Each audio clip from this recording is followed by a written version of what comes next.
આપ જોઈ રહ્યા છો સ્પાર્ક ટુડે ન્યૂઝ। વડોદરાના ધનોરા કોયલી રોડ પર ટેન્કરમાંથી જ્વલનશીલ કેમિકલ લીકેજ થઈ રહ્યું છે। વડોદરાના ધનોરા કોયલી રોડ ઉપર એક ટેન્કરમાંથી જ્વલનશીલ કેમિકલ લીકેજ થતું હોય તેવી અપડેટ સામે આવી છે કે જ્યાં લીકેજ થતાની સાથે ડ્રાઈવર ગાડી છોડી અને દૂર થયો છે।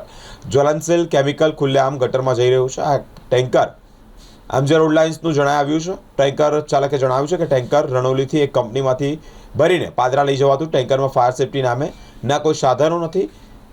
વધારે લીકેજ થયું હોત તો મોટી જાનહાનિ સર્જાત।